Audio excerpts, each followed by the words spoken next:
saja bersama dengan nama Tuhan kita ini. Kita ada pujian penyertaan Tuhan. Tuhan menyertai kita saudara.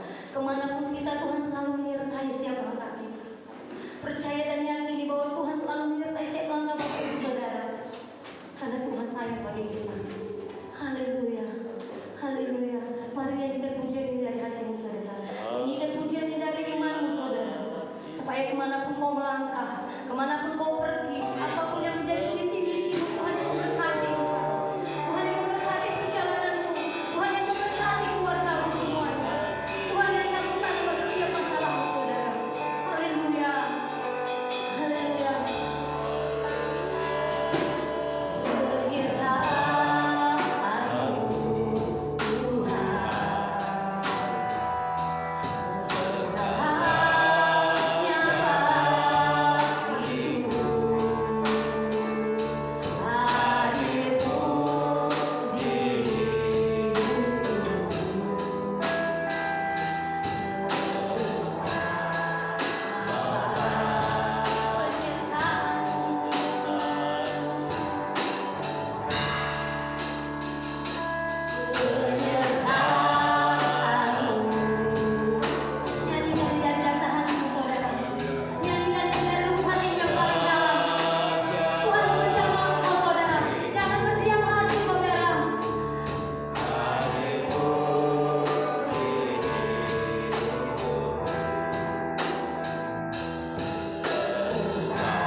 Terima kasih Tuhan, kami bersyukur padamu Bapa. Pagi hari ini kami ada di tempat ini Tuhan, bukan karena kekuatan kami, semua karena anugerah-Mu Tuhan. Kami ada di tempat ini pasti ada lain maksud tujuan-Mu bagi kami. Terima kasih Tuhan Yesus, terima kasih Allahku. Sebentar kami ingin memuji dan memuliakan Engkau Tuhan. Berkati pujian kami pagi hari ini Tuhan. Biar kami semua Tuhan jemaat di tempat ini semuanya diberkati Tuhan Yesus. Tidak ada yang merasa kosong Tuhan, tapi semuanya diberkati pagi hari ini Bapak. Terima kasih Bapak, terima kasih Allahku. Berkati setiap hamba-Mu yang melayani pagi hari ini Bapak. Layakkan kami datang kepadamu Tuhan, karena kami tidak punya kekuatan tanpa Engkau Tuhan. Mari Tuhan, urapi kami pagi hari ini. Semua hamba-Mu tiada terkecuali Kau berkati semua pagi hari ini. Tutup bungkus dengan kuasa-Mu, dan biarlah kami melayani-Mu dengan Tuhan Yesus dengan sukacita Bapak, dan bisa memberikan yang terbaik bagi Tuhan Yesus kemuliaan nama-Mu Bapak. Terima kasih Bapak, terima kasih Allahku. Kami serahkan ibadah kami dari awal pertengahan sampai akhirnya. Engkau yang tetap menyertai ibadah kami, dan kami tahu Tuhan Yesus, Engkau yang selalu ada dalam tengah ibadah kami. Tuhan Yesus, kami yang berdoa, kami menyerahkan hamba-Mu Tuhan pagi hari ini yang melayani kami dalam firman-Mu. Berkati hamba-Mu Tuhan, berkati Bapak Gembala kami, dan biarlah Tuhan semua Tuhan Yesus yang dibentangkan dalam kebenaran firman-Mu semua yang bisa kami Tuhan Yesus dengar-dengaran dengan baik, agar Tuhan firman yang diberikan oleh Bapak Gembala kami bisa kami dengarkan dan bisa kami materikan dalam kehidupan kami. Terima kasih Bapak, berkati Bapak Gembala kami, berkati setiap visi dan misinya bagi sidang Jumat untuk tempat ini, bagi gereja semua, bagi gereja ini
Siapa yang pengen punya rumah, berdoa berikan, Tuhan akan berikan yang lebih baik. Siapa yang punya pekerjaan lebih baik, berdoa, Tuhan akan berikan. Tapi berdoa itu tidak seperti makan cabai, saudara. Ada prosesnya dan ada bayar harga. Haleluya. Mari kita berdoa puji nama Tuhan. Kita akan pujian bagi Tuhan. Ku berbahagia yang ketujuh.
Mari kita persiapkan hati kita. Kita berikan yang terbaik bagi Tuhan. Saya jemput kita dengan orang untuk bagi berdiri. Kita akan pujian. Kau Bapa yang Maha Suci. Haleluya.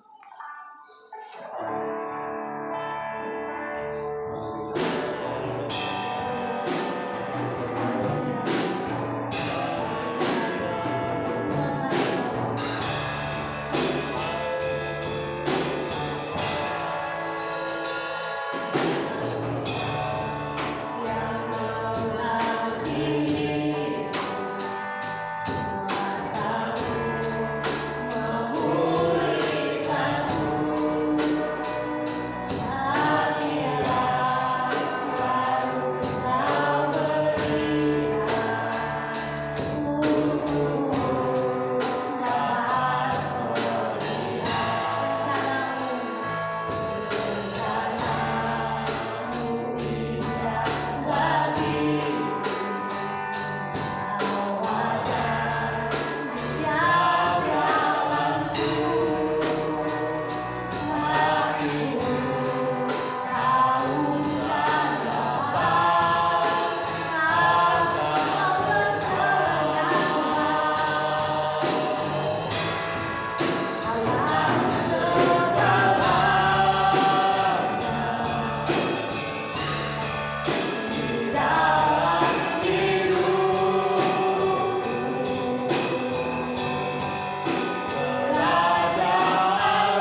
Putra dan Putra dan Roh Kudus. Selamat pagi Bapa, Putra dan Roh Kudus. Kami mengucap syukur pada pagi hari ini. Kami ada sebagaimana kami ada saat ini untuk memuji memuliakan nama Tuhan. Semua karena pertolongan penyertaan Tuhan yang nyata sepanjang hidup kami, dan telah mengantarkan kami berada di tempat ini untuk bersama-sama bersekutu memuji memuliakan nama Tuhan. Ampuni akan segala kelemahan-kelemahan kami Bapa, agar kami selanjutnya selayaknya kami Tuhan untuk diberkati, diurapi di dalam ibadah saat ini.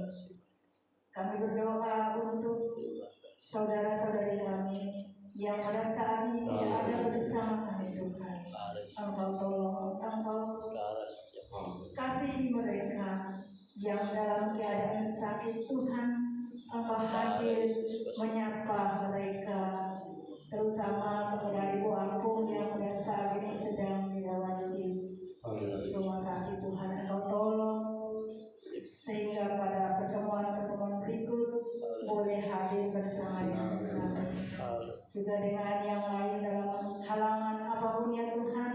Kami tidak mengerti yang menjadi pergumulan setiap pribadi dari jemaat yang ada di tempat ini Tuhan, tapi Tuhan yang tahu segalanya. Tuhan, Engkau tilik hati mereka satu persatu sehingga mereka menyadari pentingnya pertemuan kami setiap hari Minggu sebagai hari yang dikuduskan bagi Tuhan. Terima kasih Tuhan atas rahmat kasih yang mempersatukan kami di tempat ini saat ini, dan kami siap lebih lagi untuk memuji memuliakan nama Tuhan, terlebih di dalam kami menerima berkat firman-Mu nanti ya Tuhan. Inilah doa kami Bapa di dalam nama Tuhan Yesus Kristus. Haleluya. Amin. Waktu dari tempat kami sedang beramai.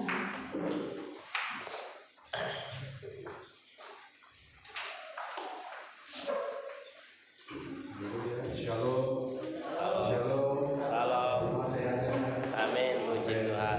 Saudara semua dikasih Tuhan, walaupun saudara kita tidak bisa datang, ya kita tidak tahu ini pergumulan daripada mereka, tapi kami berharap mereka sakit boleh mendapatkan kesembuhan.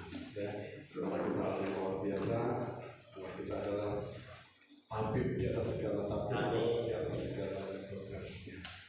Bapak Ibu Saudara semua dikasih Tuhan.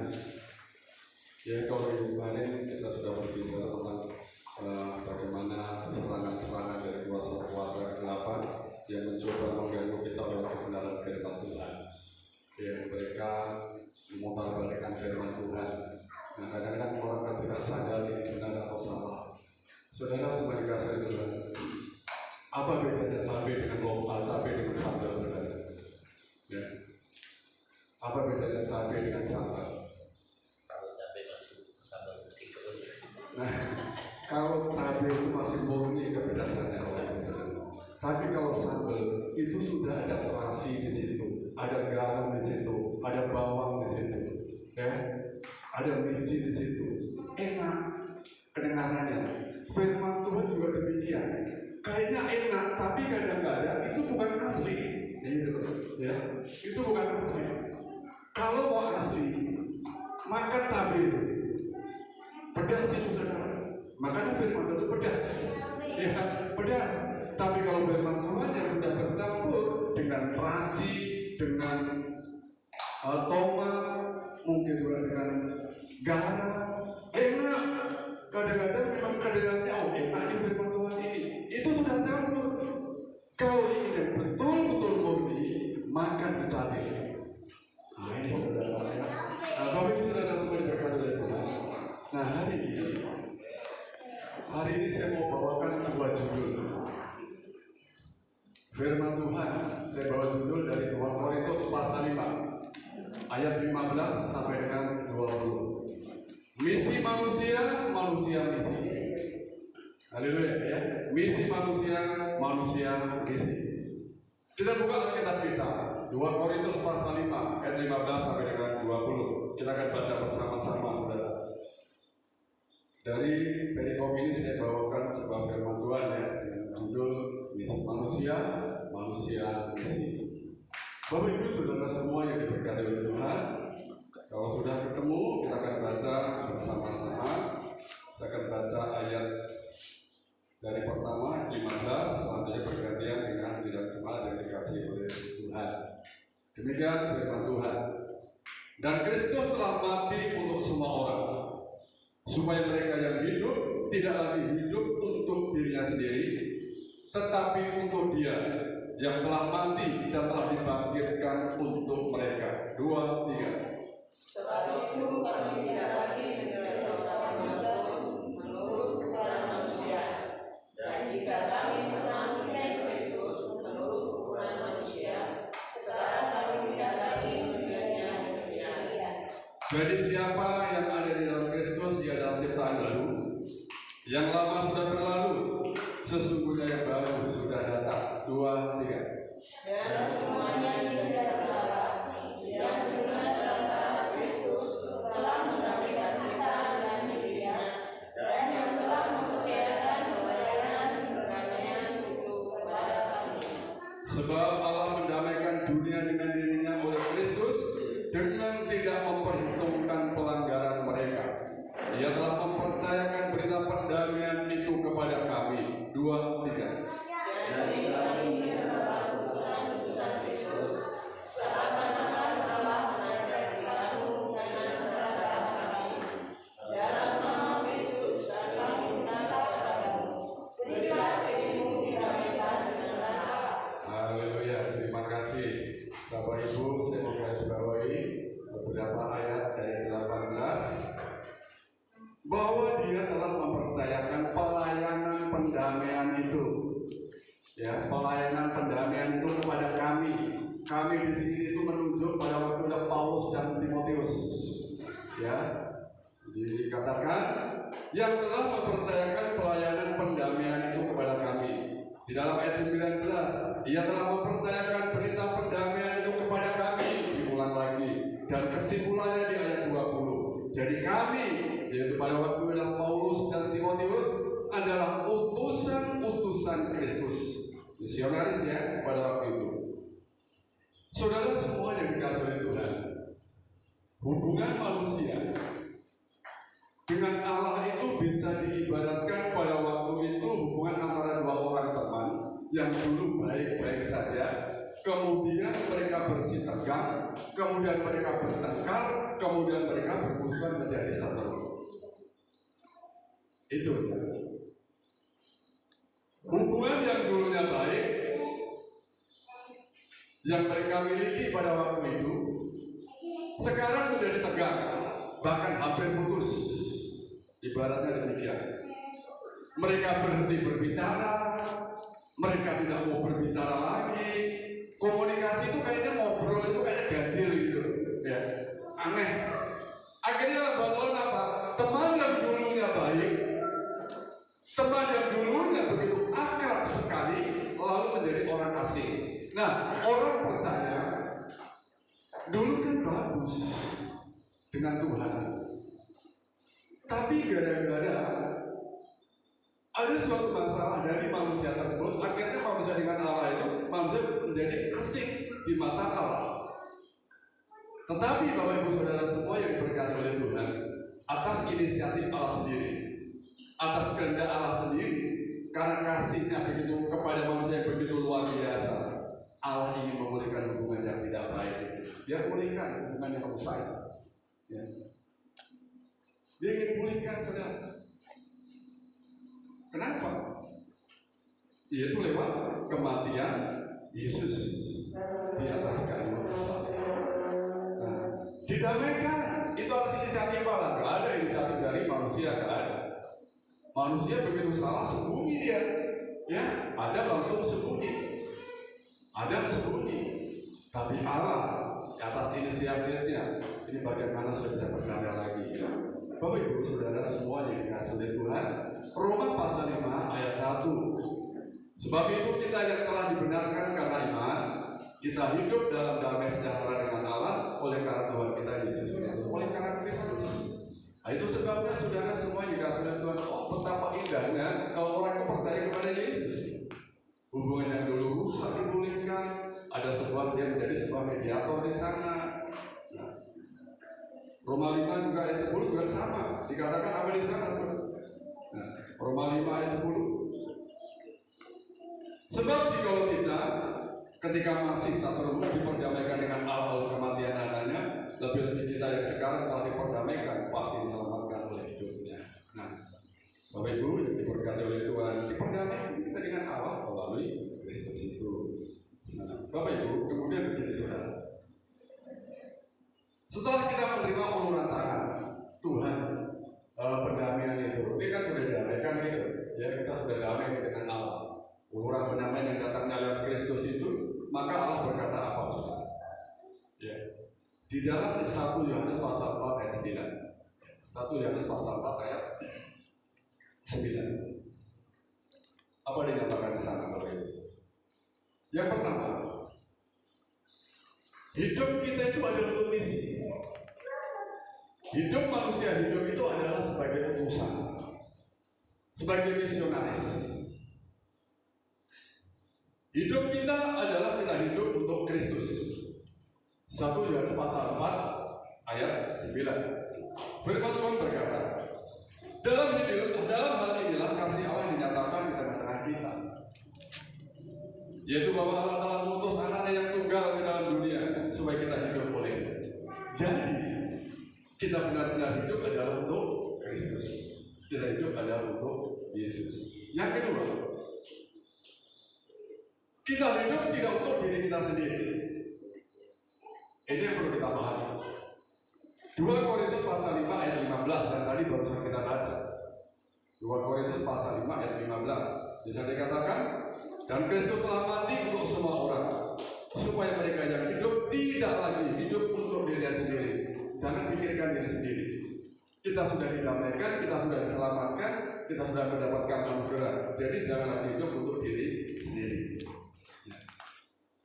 Jadi yang kedua, yang ketiga, apa dikatakan di sana?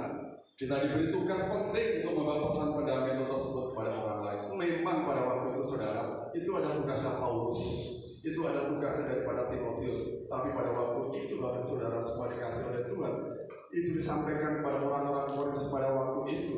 Makanya dikatakan dalam ayat 20 tadi, jadi kami adalah utusan-utusan Kristus. Seakan-akan Allah menasihati kamu dengan perantaraan kami dalam nama Yesus, meminta kepadamu, berilah dirimu didamaikan dengan Allah, beri dirimu didamaikan dengan Allah, selalu diberi hidup untuk pekerjaan-pekerjaan Kristus. Nah, kita diberi tugas penting Bapak Ibu Saudara semua untuk membawa pesan pendamaian ini. Yaitu pesan penting, tugas penting. Yang keempat adalah kita mewakili Allah. Kita mewakili Allah yang menawarkan pengampunan, menawarkan pemulihan penuh kepada setiap orang percaya. Sebagaimana Paulus dan Timotius yang menjadi utusan Kristus. Itulah keadaan kita saat ini. Ya. Bapak Ibu Saudara semua yang dikasihi oleh Tuhan, jadi meminjam istilah dari Paulus dan Timotius, saya mau katakan begini saudara, bahwa orang-orang percaya ini adalah utusan-utusan Kristus. Diri kita ini adalah utusan-utusan Kristus. Nah, jadi kalau kita bertanya, apa sih tugas saya di dunia ini? Apa sih bagian saya di dunia ini? Kita kembali saja kepada ini. Apa tugas saya? Ini Bapak Ibu Saudara semua. Ya. Inilah tugas kita, membawa pesan pelayanan pendamaian itu kepada orang lain. Orang yang dulu mungkin satu lewat kehidupan kita mungkin bisa didamaikan lagi dengan kita. Ini tugas kita. Jadi kalau kita berkata, Tuhan, apa bagianku? Apa tugasku? Ya ini tugas kita. Hidup untuk misi. Hidup sebagai utusan. Apa itu misi? Apa itu sebagai utusan? Menurut Bible daripada diksionari itu berkata demikian. Utusan itu adalah pembawa pesan. Ya, utusan pembawa pesan yang secara resmi itu mewakili otoritas yang lebih tinggi. Ya, itu menurut TDB atau Tinder Bible daripada dictionary. Nah, di dalam perjanjian lama, seorang utusan berarti pengantar pesan. Dia adalah seorang duta atau seorang negosiator yang diutus dalam misi khusus sebagai wakil resmi dari raja, sebagai wakil resmi dari pemerintah atau otoritas yang mengutusnya. Kalau dalam pewayangan kita mengenal ya Kresna Duta atau Kresna Duta ya gitu. Nah, Bapak Ibu yang diberkati oleh Tuhan. Nah ini ya. Selanjutnya, Allah mengutus kita menyampaikan pesan atas nama Tuhan kepada orang yang kita jumpai. Menurut Bill Crowder, ya Bill Crowder. Nah, sebagai pembawa pesan, saudara, kita mau hati-hati ya. Kalau kemarin saya ingatkan ada beberapa ayat dari TB1 dan TB2 yang kontradiksi seperti itu, kita hati-hati. Mana yang benar, mana yang salah, kita mesti tahu menyampaikannya. Ya. Kita hati-hati, dengarkan baik-baik, jangan tambahi, jangan kurangi. Ya, jangan tambahi, jangan kurangi, apalagi mengubahnya, berubahnya. Jangan memindahkan meskipun titik atau koma. Jangan. Dengarkan baik-baik. Coba kalau titik itu atau koma itu dipindahkan. Ada kucing melompati orang mati, ada orang mati dilompati kucing hidup. Artinya kan kucing kurang ajar, kan begitu. Ya. Ada kucing mati melompati orang mati hidup, nah itu kucing kurang ajar. Tapi ketika ada orang mati dilompati kucing hidup, begitu dilompati kucing jadi hidup, jadi berbeda artinya. Ya gara-gara koma pindah saja, tapi begitu nggak ada koma jadi dihilangkan, artinya jadi berbeda. Ada orang mati dilompati kucing hidup, kucingnya kurang ajar. Nah, saudara semua dikasih oleh Tuhan, dengarkan baik-baik, dengarkan baik-baik. Karena orang kadang-kadang salah mendengarkan, itu bisa salah juga menyampaikan. Pernah mungkin mendengar cerita Bolot dan Malih. Ya, pada waktu itu Malih mau berangkat ke Jakarta. Dia titip sama Bolot motornya. Bolot, saya titip motor ya, saya mau ke Jakarta. Oh iya. Berapa lama? 2 hari. Oh iya, siap. Bolot bilang seperti itu. Nah, berangkat Malih ke Jakarta, habis itu kembali lagi. Tanya lagi, Pak Bolot, mana motor saya? Dijual, kok dijual? Loh, kamu bilang katanya dijual 2 juta. Loh, bukan, motor maksud saya ke Jakarta itu 2 hari saja. Nah, kadang-kadang apa? Salah pendengaran saja. Salah pendengaran, jadi orang salah mengerti apa yang dimaksud firman Tuhan. Itu sebenarnya saudara, banyak sekali sekarang ya, lewat YouTube, lewat apapun yang di media sosial, kita ini benar-benar uji semuanya dengan roh. Dengarkan baik-baik. Jangan memindahkan meskipun hanya titik atau koma saja, ya. Jangan merubahnya atau mengurangi. Nah, saudara yang dikasih oleh Tuhan, ini manusia diciptakan untuk misi. Jadi sekali lagi, kalau kita nggak tahu apa tugas ini untuk misi, ya, untuk misi. Menyampaikan apa? Misi menyampaikan pelayanan pendamaian tadi itu, ya, pendamaian tadi itu kepada orang-orang yang belum bertobat, berhubungan Tuhan. Nah, itu dapat dilihat saudara di dalam kitab 2 Korintus pasal 5 dengan 20 yang tadi, ya, yang tadi. Ya. Kemudian di dalam Yohanes 20, ya, Yohanes 20 ayat 21b. Saya minta tolong dibaca salah satu jemaat Yohanes 20 ayat 21b. Manusia itu sebenarnya adalah untuk misi. Bagi yang sudah menemukan, lebih cepat, lebih bagus. Yohanes 21 ayat 21b.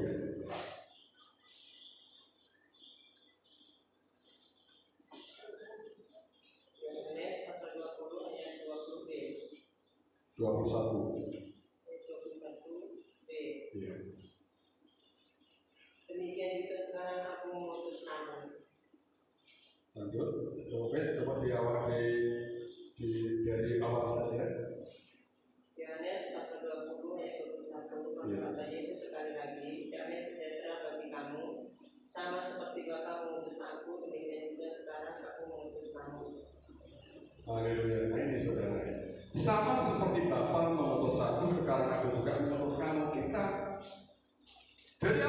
siapa kita? Aku ini duta, aku ini utusan.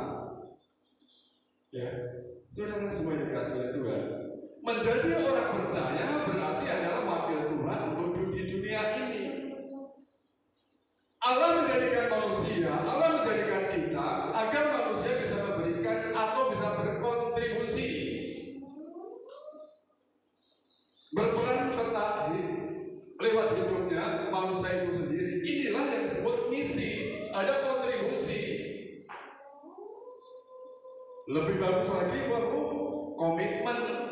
Komitmen itu kan memberikan hidup, seperti ayam yang memberikan dirinya siap dipanggang.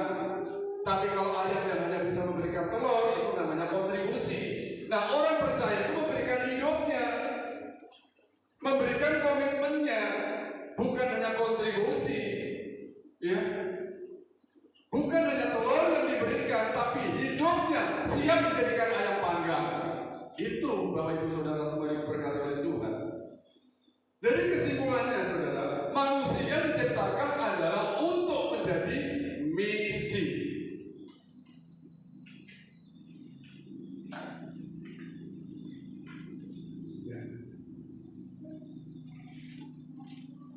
Apa itu misi kita? Sebagai utusan Kristus, maka umat Kristen mesti berpesan Allah ke tengah-tengah dunia.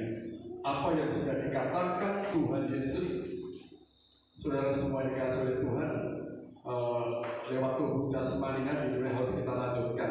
Kita lanjutkan. Memang kita ini, saudara, kita ini bukan Yesus, kita ini bukan Tuhan, kita juga bukan Tuhan. Tapi kita ini adalah tubuh rohani daripada Kristus itu sendiri. Kita ini tubuh rohani daripada Yesus itu sendiri. Tubuh rohani. Kita bukan Yesus. Kita bukan Allah. Oh, itu kan Tuhan bisa melakukan segala-galanya. Dia Allah bisa melakukan segala-galanya. Tetapi saya katakan saudara, kita memang bukan Yesus. Kita tidak seperti Paulus. Kita tidak seperti hamba Tuhan. Kita tidak seperti Timotius. Tetapi sebenarnya tubuh kita itu tubuh rohani, bait Allah itu sendiri. Jadi kita harus paham. Oleh sebab itu yang diberkati oleh Tuhan, saudara-saudara dikasih oleh Tuhan, apa yang kita tahu? Ya. Apa yang kita?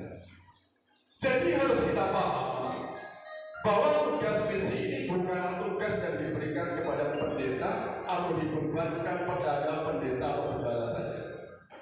Itu kan tugas gembala, tugas pendeta enggak. Tuhan sudah katakan di dalam Yohanes pasal 20 ayat 21 tadi, seperti aku mengutus, seperti Bapa mengutus aku mengutus kamu. Nah, tugas misi itu bukan dibebankan kepada para pendeta atau gembala saja, tetapi semua orang Kristen mesti terlibat di dalam misi ini, memberikan komitmen, memberikan kontribusinya di dalam pelayanan, di dalam misi.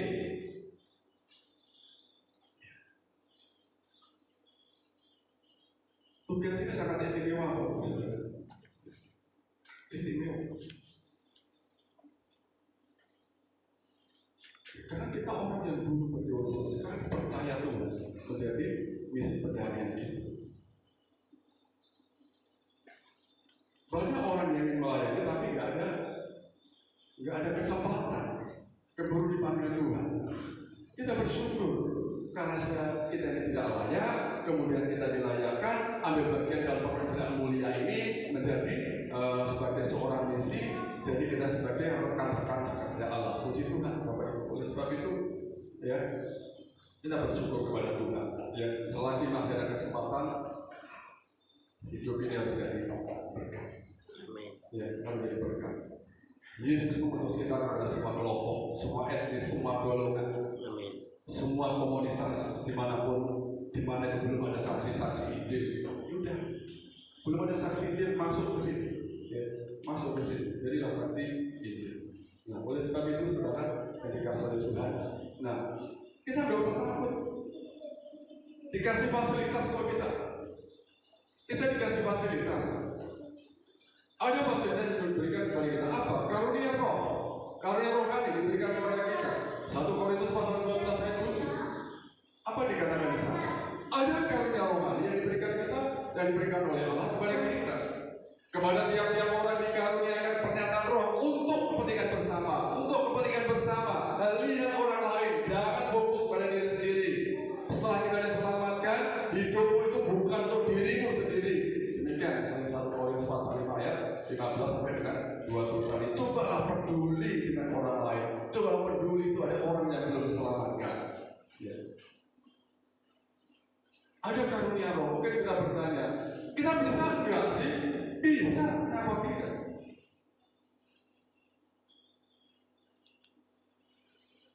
Kita kadang-kadang sering berkata, orang itu diberi karunia seperti totalitas seperti itu ya, kenapa aku tidak?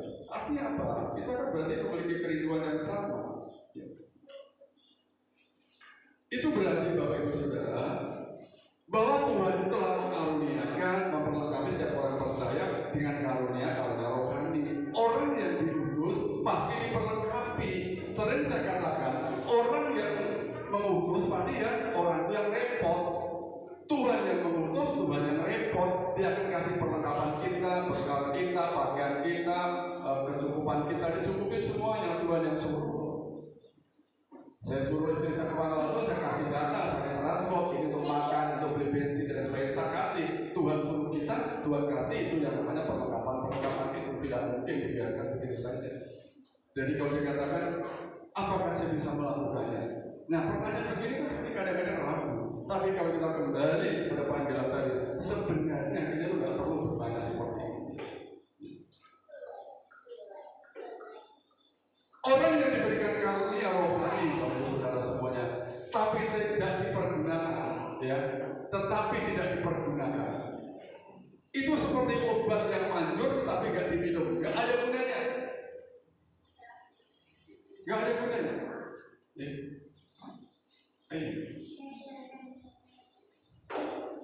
Seperti obat yang manjur jika tidak diminum maka tidak berguna, nggak berguna. Biarpun beli obat mahal, tapi nggak diminum, tahu itu bisa menyembuhkan tapi nggak diminum, nggak ada gunanya. Demikian juga karunia rohani tidak ada gunanya jika kita ada diam saja. Sementara maksud karunia rohani itu adalah menjadi fasilitas bagi kita untuk kita jalan, artinya melakukan misi pendamaian itu. Fasilitas kita nggak usah kemana-mana bawa kita, nggak usah. Orang malah takut Bapak Ibu Saudara. Kemana-mana saudara bawa kita, orang malah takut, lari. Ya. Cukup kita memberikan kesaksian-kesaksian saja. Kalau kita ngomong dengan orang bawa kita ini dalam kitab saya, orang malah lari. Ada karunia ya, yang diberikan kepada kita.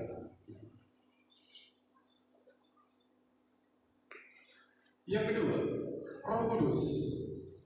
Roh Kudus juga fasilitas misi. Kisah Para Rasul pasal 1 ayat 8. Saya minta tolong sekali lagi. Kisah Para Rasul pasal 1 ayat 8.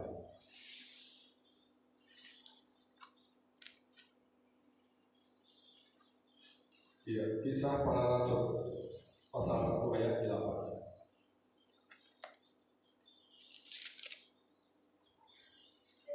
Kisah Para Rasul pasal 1 ayat 8. Iya. Tetapi kamu akan menerima kuasa kalau Roh Kudus turun ke atas kamu, Iya. dan kamu akan menjadi saksiku di Yerusalem dan di seluruh Yudea dan Samaria dan sampai ke ujung bumi. Iya, terima kasih. Selanjutnya siapkan Yohanes pasal 20 ayat 20. Jadi ini saudara, nggak perlu kita ke sana kemari kalau kita besar-besar banyak sekali sampai bertumpuk-tumpuk kayak gini. Bawa boleh, ya bawa boleh saja. Kenapa tidak? Ya. Boleh saja bawa. Tetapi kadang-kadang orang malah melihat, aku ini mau dikristenkan nih. Nah, kan orang malah takut. Nah, apa dikatakan dalam Kisah Para Rasul? Tetapi kamu akan menerima kuasa kalau Roh Kudus turun ke atas kamu, dan selama kita siap menjadi saksi. Sudah bersaksi. Di mana saksi Injil tidak ada, saksi Kristus tidak ada, hadir di situ. Yohanes 20 ayat 22. Sekali lagi kita tolong. Latihan.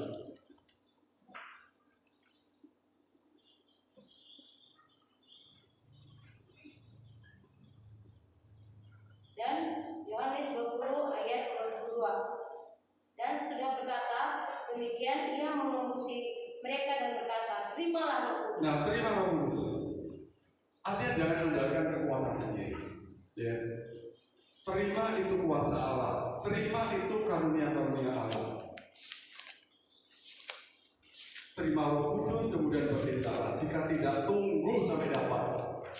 Jangan berangkat kalau tidak ada karunia Roh Kudus, tidak ada Roh Kudus di sana. Tunggu sampai Roh Kudus itu turun. Ini loh fasilitas yang Tuhan berikan kepada kita. Di samping karunia-karunia rohani, juga ada yang Roh Kudus yang diberikan kepada kita.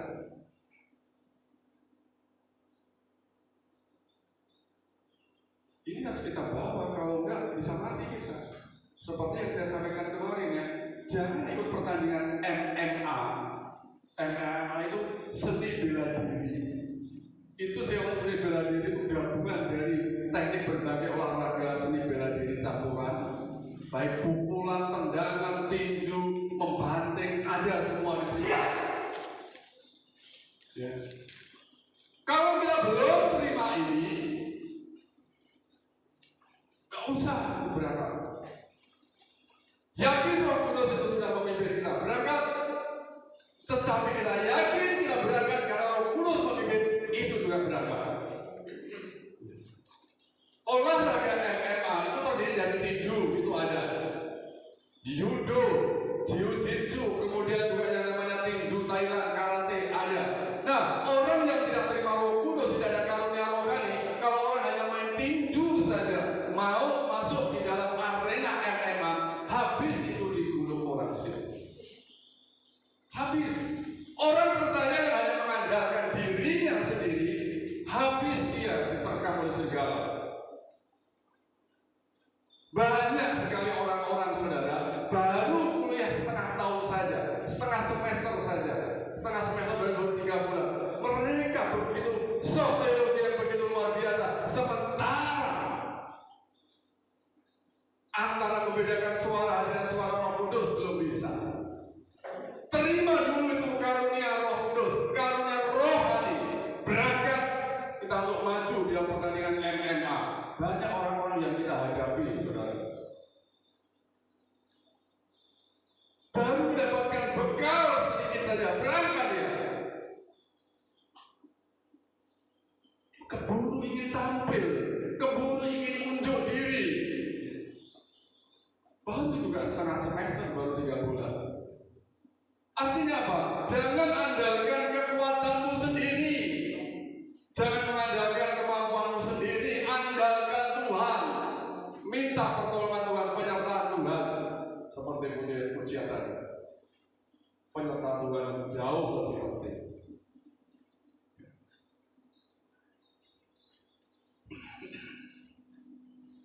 Yohanes 20 ayat 22. Terima Roh Kudus.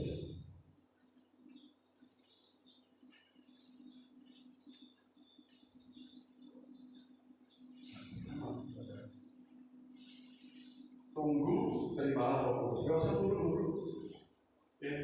Gak usah buru-buru, sabar. Makanya Rasul Paulus bilang, tunggu kamu di Yerusalem. Tunggu di Yerusalem sampai Roh Kudus ini turun. Nah, setelah kau mendapatkan Roh Kudus itu, itulah kau siap menjadi saksi-saksi. Artinya apa? Kita sudah siap. Karena apa? Tuhan ada bersama-sama dengan kita. Kadang-kadang orang tidak sabar, karena terlalu buru-buru dalam tindakan apapun, bukan dalam hal pelayanan atau apapun. Semuanya tetap kita ajarkan kuasa Tuhan. Jangan mengandalkan kekuatan diri sendiri. Selanjutnya, apa sih yang menghalangi misi? Satu, orang berkata seperti ini. Orang sedang berdalih, Tuhan tidak memanggil saya. Itu bukan panggilan saya. Itu bukan bagian saya. Sekarang kalau bertanya seperti saya mau tanya bagian Anda apa? Kalau orang berkata seperti saya pun juga pengen tanya bagian kamu nanya apa? Tuhan, misi ini bukan panggilan saya. Utusan ini bukan panggilan saya. Nah, pertanyaannya panggilan Anda apa? Panggilan saudara apa? Berarti berkata seperti itu. Orang sering berkata demikian. Begini saudara, orang sering berkata demikian. Jika untuk pergi misi, perlu memiliki panggilan yang jelas. Oh, ini ada panggilan yang jelas, ini saya berangkat. Saya mendapatkan suara Tuhan ini, saya berangkat. Nah, sekarang masalahnya kan begini. Maka untuk tinggal pun, untuk tidak melakukan suatu apapun, seharusnya kita juga memiliki panggilan yang jelas. Paham, saudara? Kalau berangkat, saudara tahu bahwa itu panggilan jelas. Kalau saudara tidak berangkat, berarti harus jelas bahwa itu betul-betul adalah suara Tuhan. Kamu jangan berangkat. Mungkin nggak Tuhan berkata seperti itu?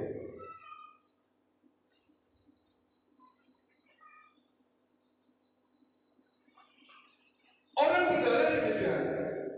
Itu bukan panggilan saya. Saya mau tanya, apa Tuhan berkata seperti itu? Sementara amanat agung itu harus disampaikan. Tapi begitu dia berangkat, aku berangkat ini sesuai dengan panggilan tadi malam saya mendengar suara Tuhan berangkat. Tapi ketika diam saja, dia berkata, Tuhan tidak berkata apapun kepada saya. Ini yang sering terjadi. Kalau kita berangkat karena kita mendengar panggilan yang jelas, kalau kita tidak berangkat karena juga itu ada suara Tuhan, maka artinya apa? Semua yang kita lakukan, berangkat atau tidak, itu adalah kita sudah melakukan kehendaknya. Ya, saya berangkat itu melakukan kehendak Tuhan, saya tidak berangkat melakukan kehendak Tuhan karena apa? Itu suara jelas dari Tuhan. Itu kita membedakan. Orang banyak yang berdalih demikian. Kalau kayak begini kan clear, ini suara Tuhan. Maka kadang-kadang orang nggak bisa membedakan antara suara hati dan suara Tuhan. Kadang-kadang suara hati mengatasnamakan Tuhan. Kemarin atau tadi malam Tuhan berbicara kepada saya seperti ini. Kehendak Tuhan itu jelas. Kehendak Tuhan itu pasti akan menyampaikan pesan firman Tuhan. Itu pada sampai. Kabar keselamatan harus disampaikan. Itu pasti. Jadi kayaknya kok tidak mungkin Tuhan tidak menyuruh orang menyampaikan kabar keselamatan. Hanya untuk menutupi ketidaksiapannya. Hanya untuk menutupi ketidakbersediaannya. Untuk menjadi misionaris atau seorang utusan, dia berkata, Tuhan tidak panggil saya. Itu bukan panggilan saya. Sekali lagi saudara, 1 Korintus pasal 5 ayat 15 sampai dengan 20 tadi cukup jelas itu clear apa tugas kita, apa bagian kita.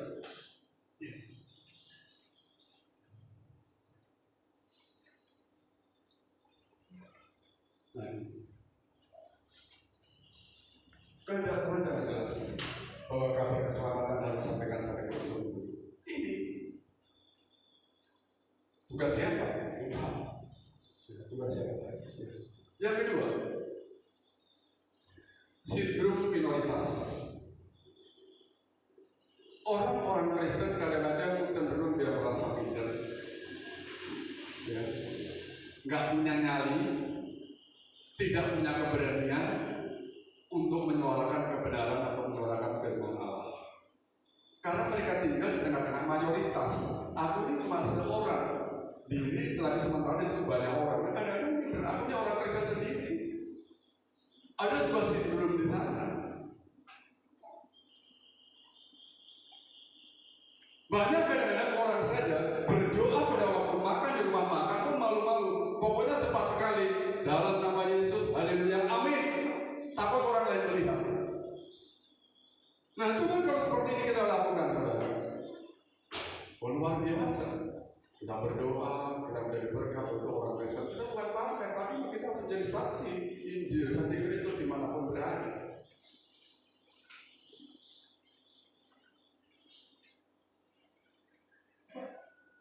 Gara-gara sindrom minoritas, saudara, yang sering dirasakan orang percaya yang tinggal di tengah-tengah mayoritas yang belum mengenal Tuhan. Jadi mereka apa?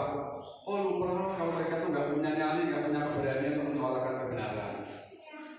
Berdoa pada waktu makan saja di rumah makan dia malu-malu. Ya. Cucu saya, saudara, cucu kami di Pangkalan Bumi itu, dia tuanya doa makan saja. Mana-mana berdoa makan. Fania berdoa dulu. Mau tidur dalam nama Yesus kuduskan, amin. Haleluya, selesai. Mania berdoa dulu, kita akan berangkat ke Pangkalan Bun. Kuduskan Tuhan, haleluya, amin. Saudara semua dikasih Tuhan. Ya, ini. Sekali lagi saudara, kita memang berada di tengah-tengah mayoritas, di tengah minoritas dengan mayoritas, tapi nggak perlu kita istilahnya memiliki sindrom yang demikian takut, nanti malu lah dan lain sebagainya. Tidak, justru ini panggilan kita. Kalau kita itu malu mengakui Tuhan di hadapan daripada orang banyak, Tuhan pun malu mengakui kita. Yang teman-teman berkata mau berbicara tentang puji Tuhan saja, hanya berat sekali.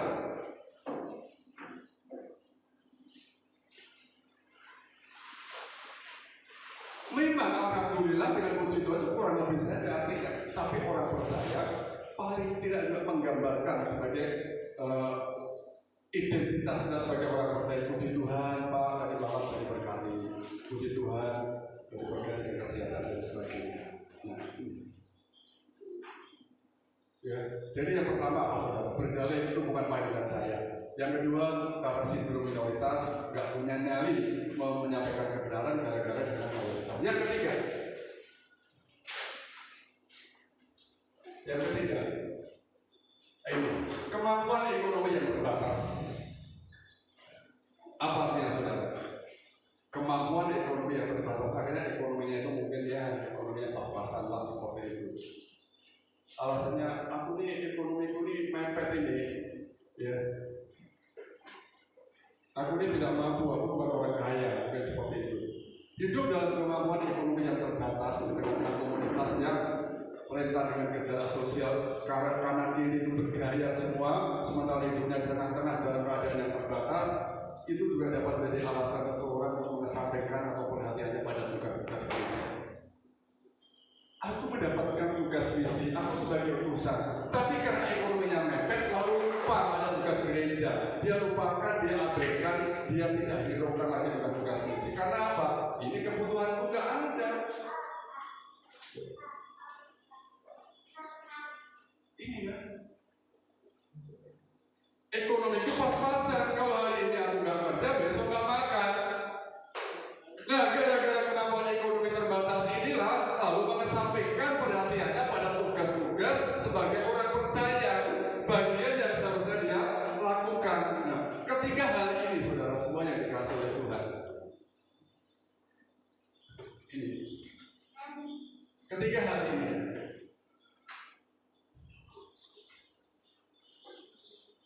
Ketiga hal tersebut.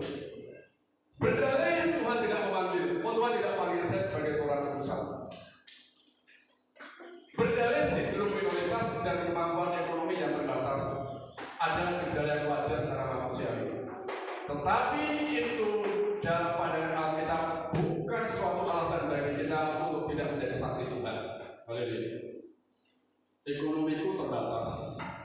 Aku malu bersaksi di tengah-tengah mayoritas. Itu bukan panggilan saya, itu menjadi alasan. Tetapi saudara-saudara dikasih Tuhan, Alkitab jelas menunjukkan bahwa Alkitab menyatakan itu adalah bukan suatu bagi kita untuk tidak menjadi saksi Tuhan.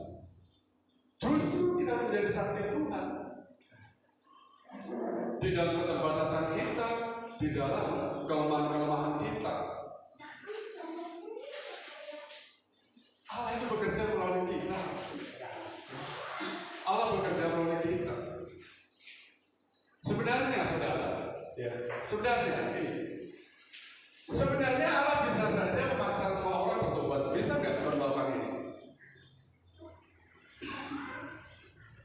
Sebenarnya Tuhan itu bisa saja memaksa orang untuk semua orang bertobat melalui cahaya yang membutakan dan suara Kristus seperti yang dia lakukan pada Paulus. Bisa. Orang yang dalam perjalanan bisa saja dibuat buta oleh Tuhan, seperti yang dilakukan oleh Paulus.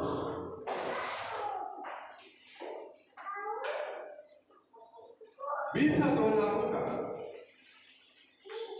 Pada waktu itu Paulus begitu mendapatkan cahaya, mendengar suara Kristus dia bertobat. Tuhan juga bisa melakukan, tetapi pada saat Tuhan tidak melakukan seperti itu. Tetapi dia mempercayakan misi pelayanan perdamaian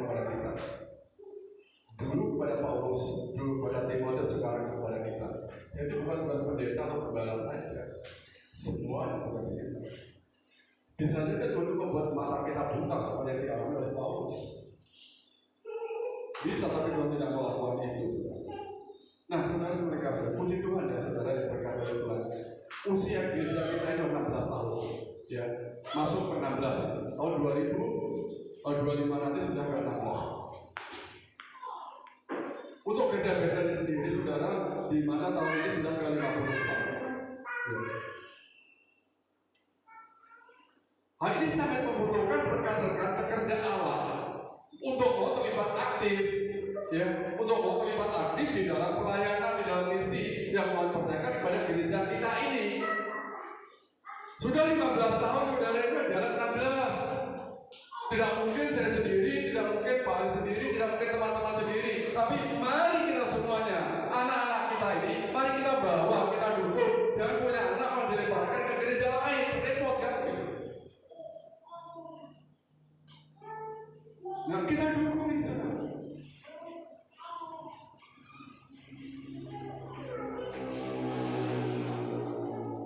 Sudah ke 15 tahun, Bapak Ibu sudah dikasih oleh Tuhan. Gereja Bethel Indonesia beberapa hari yang lalu kita merayakan ke 54.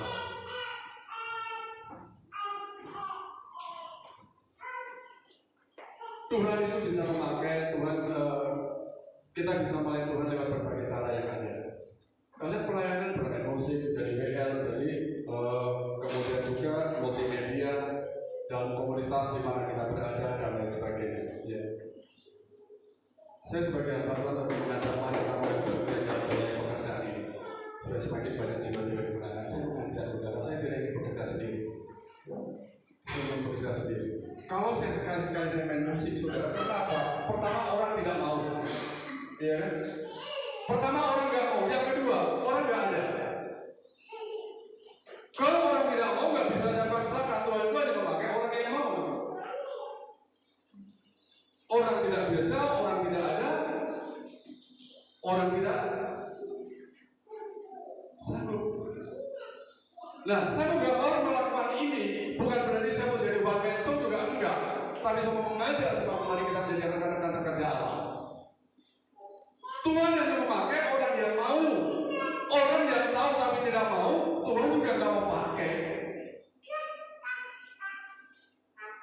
Nah, Bapak Ibu yang diberkati oleh Tuhan. Nah, inilah amanat agung itu, ya. Amanat agung itu.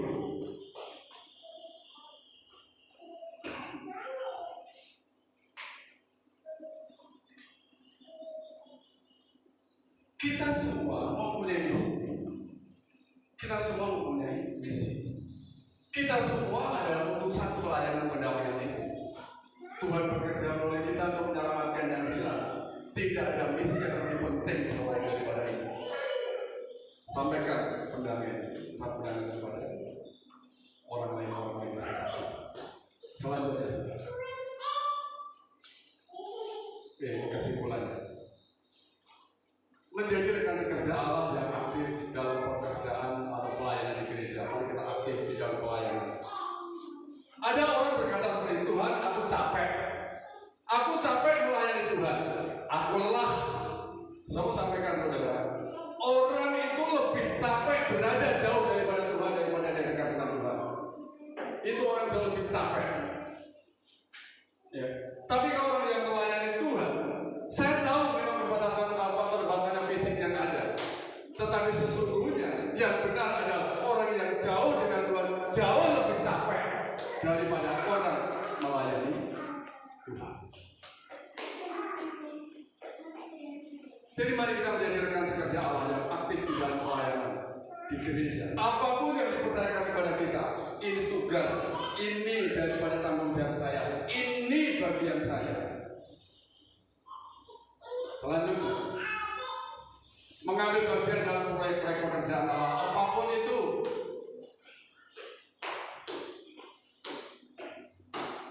Nah, memenuhi panggilan amanat agung, panggilan kita. Berikutnya, apabila ini saudara, ini kita mau hati-hati ya. Apabila orang percaya kehilangan semangat misi, apabila orang percaya kehilangan semangat misi, bayangkan kalau kita nggak punya semangat misi, nggak memiliki semangat pelayanan,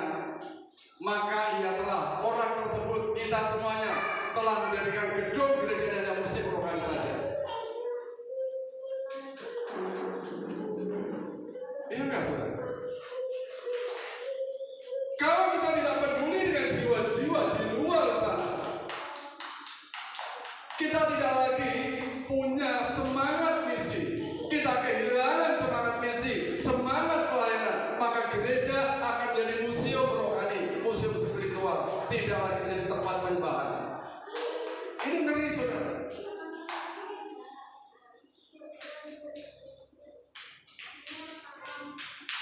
Kita puji Tuhan, saudara.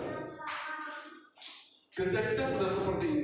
Jangan sampai jadi museum rohani, jangan sampai jadi museum daripada spiritual. Jika kita tidak peduli dengan misi, tidak peduli dengan pelayanan, secara tidak langsung kita telah menjadikan gereja itu museum rohani saja.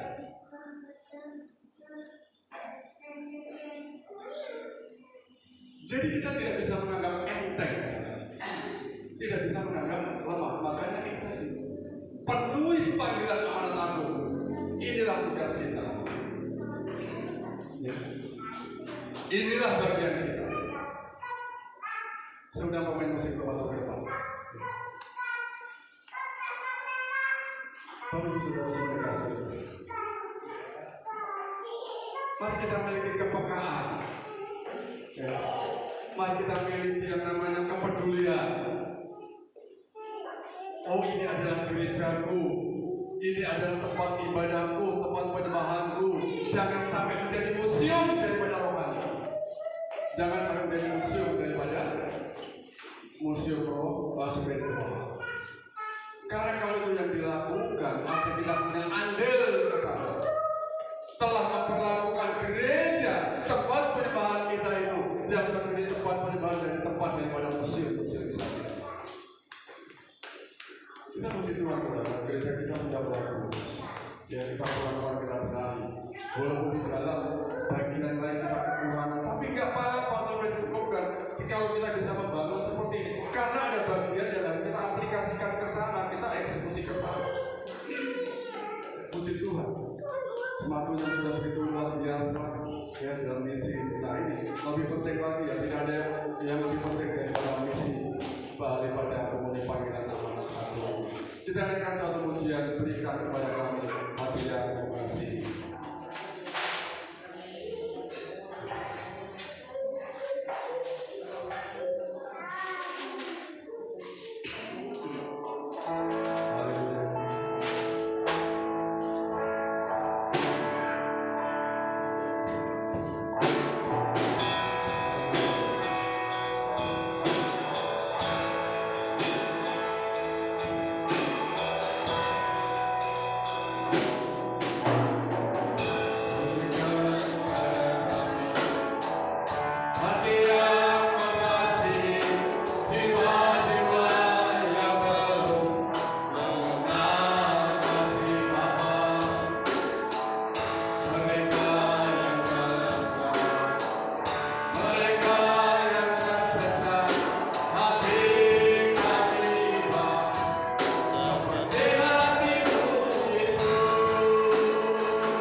Dengan Tuhan, selagi masih ada kesempatan, berikan kami keberanian. Kami tidak meraih sindrom minoritas. Kami tidak berdalih Tuhan panggilan saya. Kami tidak berdalih Tuhan kemampuan ekonomi kami terbatas. Firman-Mu jelas mengatakan bahwa memenuhi panggilan amanat aku jauh lebih penting dari panggilan apapun. Bapa yang baik, berkati setiap kami di sini Tuhan menjadi utusan-utusan dimanapun kami berada, di tempat kerja, di tempat di mana kami tinggal, di dalam komunitas kami, di mana saksi Injil belum ada, saksi Kristus belum ada. Kami siap menjadi saksi. Kami sadar ini adalah tugas kami, ini adalah bagian kami. Terima kasih Tuhan, Kau sudah buka hati dan pikiran kami. Kini kami mengerti apa yang Kau kerjakan. Di dalam nama Yesus berdoa. Haleluya. Amin. Silakan duduk. Silakan.